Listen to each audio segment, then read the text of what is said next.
आप सभी को परमेश्वर के मीठे और मधुर नाम में जय मसीह की। सच में हमारा परमेश्वर महान है। वो हमारी चिंता करता है और हमें देखता रहता है क्योंकि वो हमसे प्यार करता है। आज मेरा मनन का विषय है मत्ती अध्याय 13। वहाँ पे क्लियरली एक बीज बोने वाले के बारे में कहा गया है। जब इसका हम मनन करते हैं तो 4 व्यक्ति हमारे सामने आते हैं। तो पहला जब हम पढ़ते हैं 13 की 4 में लिखा है, बोते समय कुछ बीज मार्ग के किनारे गिरे और पक्षियों ने आकर उन्हें चुग लिया। आमीन। ये उन व्यक्तियों की ओर इशारा करते हैं कि जो लोग परमेश्वर के वचन को सुनते तो हैं परंतु अपने हृदय में बसने नहीं देते, तभी उनके जीवन में वचन काम नहीं करता। तो जब वचन काम नहीं करेगा तो फिर वो फलवंत नहीं होगा। तो उसी तरह अपने जीवन में वचन को फलवंत होने के लिए हमें हृदय में बसने देना है।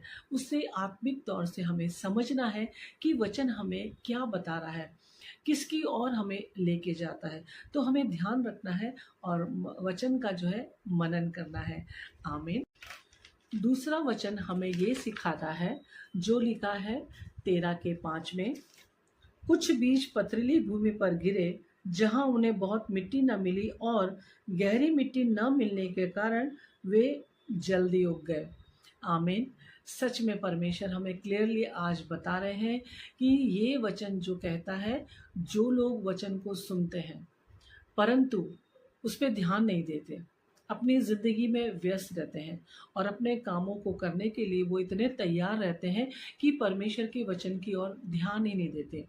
पथरीली ज़मीन वो होती है जिसमें मिट्टी कम और पत्थर ज़्यादा होते हैं।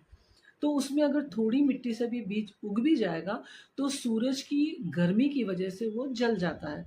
इसका मतलब वचन सुनते हैं, उसे समझते नहीं, उस पर ध्यान नहीं देते, तो कुछ दिनों के बाद जब ऐसी अगर परिस्थिति आ जाए जिसमें कठिनाई हो तो फिर वो वचन को भूल कर और बैक हो जाते हैं। तो ये वचन हमें याद दिला रहा है कि हमें अपने जीवन में क्या करना है।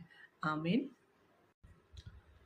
तीसरा वचन ये कहता है, कुछ बीज झाड़ियों में गिरे और झाड़ियों ने बढ़कर उन्हें दबा डाला। आमीन।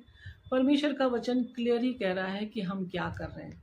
संसार में वो लोग इतने व्यस्त होते हैं, सारी जिम्मेदारियां जो भी संसार की उन्हें वो पहले पूरी करनी है। परमेश्वर के वचन को सुनना भी नहीं है और अगर सुनते हैं तो उस पर ध्यान नहीं देना है। अपने जीवन में इतने व्यस्त होते हैं कि परमेश्वर के करीब ही नहीं आते। और ये दृष्टांत हमें ये बता रहा है कि जिस तरह से बड़ी बड़ी झाड़ियों के बीच में छोटे छोटे पौधे उगते हैं परंतु उनके बीच में रह के वो दब जाते हैं, खत्म हो जाते हैं, उसी तरह संसार इतना बड़ा है, उसकी अभिलाषाएं इतनी सारी हैं कि उसी में व्यस्त रह के हम अपने जीवन को पूरा कर देते हैं। तो ये वचन आज उन लोगों की ओर ले जा रहा है कि वचन सुनते भी नहीं हैं, ध्यान भी नहीं देते, और अगर सुनते भी हैं तो बोलते हैं ना, एक कान से सुनते हैं दूसरे से निकाल देते हैं, तो फिर वचन उसके जीवन में काम नहीं करता। तो सच में परमेश्वर हमें बता रहे हैं कि हमें क्या करना है। आमीन। चौथा वचन है, पर कुछ बीज अच्छी भूमि पर गिरे और फल लाए और 100 गुना, कोई 60 गुना और कोई 30 गुना। आमीन। बोलते ना, बुलाए हुए बहुत हैं, चुने हुए कम हैं। उसी तरह ये वचन आज उन लोगों की ओर ले जा रहा है जो सिर्फ और सिर्फ अपने परमेश्वर को पहला स्थान देते हैं। जो कोई भी काम वो करते हैं पहला परमेश्वर को आगे रखते हैं। कोई भी काम नहीं करते परमेश्वर के बात किए बिना, उसके वचन का मनन किए बिना वो आगे नहीं बढ़ते।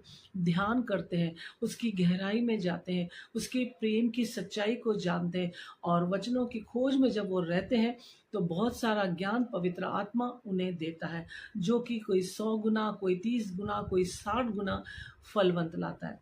तो ये चारों दृष्टांत हमें आज क्या बता रहे हैं? 4 तरह के लोग इस पृथ्वी पर हैं। एक तो वो हैं जो किनारे गिरते हैं, मतलब ध्यान नहीं देते, व्यस्त रहते हैं। दूसरा जो वो है कि पथरीली ज़मीन पर उगते हैं और वो फिर उपजाऊ नहीं होते। तीसरा झाड़ियों में दबकर मर जाते हैं और चौथा सुनकर, मनन कर कर अपने हृदय में वचन को बसाते हैं और परमेश्वर की आशीषों को पाते हैं। सच में परमेश्वर का धन्यवाद हो। इन वचनों द्वारा परमेश्वर हम सभी को आशीष दे। आमीन।